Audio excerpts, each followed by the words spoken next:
From Software completely rejects hand-holding game design. The Souls series reintroduces players to truly challenging worlds, forcing them to discover their game's intricacies with zero help and punishing carelessness swiftly and sharply. This old-school design philosophy got plenty of other game developers to follow suit. Now we have a whole swath of games that scratch that Dark Souls itch while providing different ways for us to get our gaming egos ground into a fine, feathery dust. If you're looking for a new spin on the Dark Souls formula, these 9 games are ready to dish out your daily serving of punishment.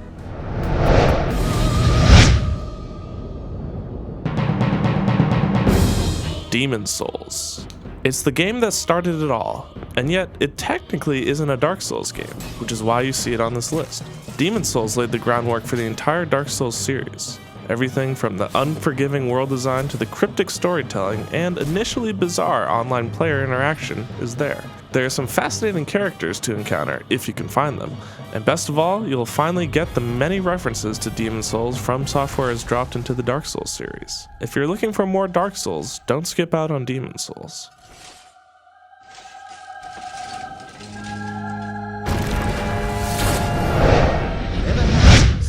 You may think it all a mere bad dream.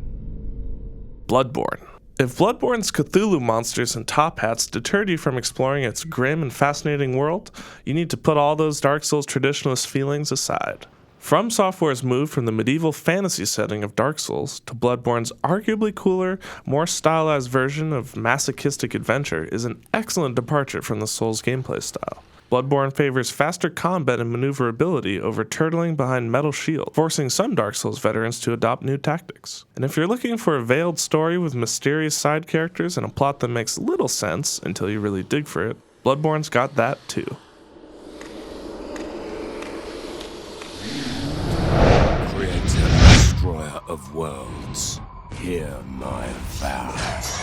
Lords of the Fallen. Lords of the Fallen definitely feels like a cookie-cutter Dark Souls game. You travel the interconnected world slowly and deliberately, avoiding traps, studying enemy attack patterns, and collecting various increasingly powerful weapons and items in order to stop a demonic army from destroying humanity. All of the Dark Souls tropes are there, plus Lords of the Fallen arguably has a more impressive visual aesthetic, flaunting heroes and enemies in massive suits of armor and wielding even larger weapons.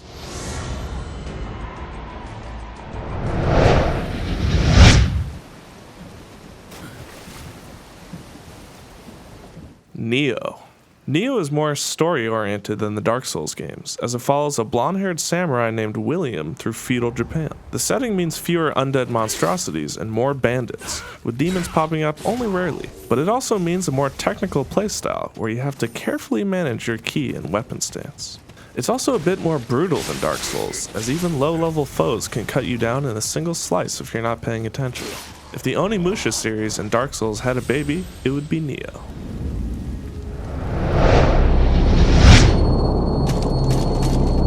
Salt Sanctuary. Explicitly mimicking the structure and character building systems from Dark Souls, Salt Sanctuary perfectly translates From Software's famously brutal series to a side-scroller. If you're the type of person that looks at Dark Souls or Bloodborne and thinks, boy, I'd like that a whole lot more if it played like Castlevania, then Ska Studios has made your game.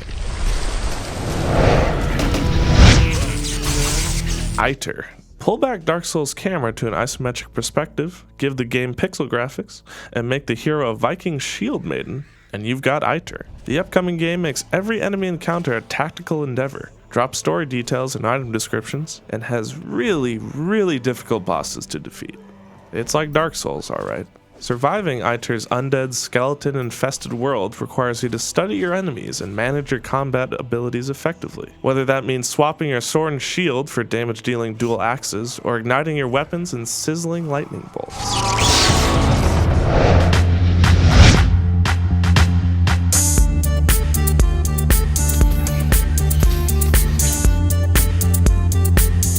Necropolis. The upcoming indie game Necropolis is unmistakably a Dark Souls clone, but it doesn't take itself so seriously. For one thing, the art style creates a world that's more abstract and colorful, and even has you facing off against giant shark-like monsters. There's also some tongue-in-cheek humor in there. Despite its goofiness, Necropolis will chew you up and spit you out if you don't navigate its worlds carefully. And because it's a procedurally generated roguelike, death is permanent. Yeah, prepare to cry.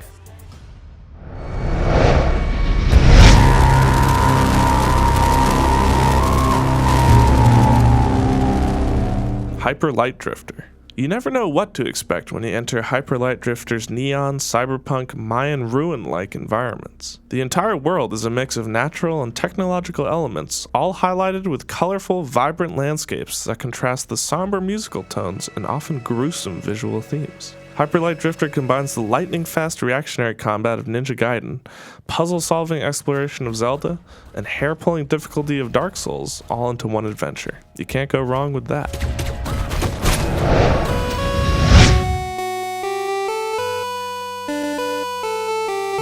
Castle in the Darkness. If you grew up playing gruelingly tough NES games like Zelda 2, Castlevania, and Blaster Master, then you're at least somewhat ready for Castle in the Darkness. Beyond the demanding difficulty, inventive boss designs, and endearing pixel art, this stellar indie also mimics the brilliant world design of Dark Souls. Each new region feels completely distinct from the last, jam-packed with secret item caches and convenient shortcuts to suss out, provided you're not actively slashing your sword against swarms of 8-bit enemies. The action and exploration are top-notch, but just like Dark Souls, you should prepare to die. A lot. For more videos like this, be sure to go to Games Radar's YouTube channel or check us out at www.gamesradar.com.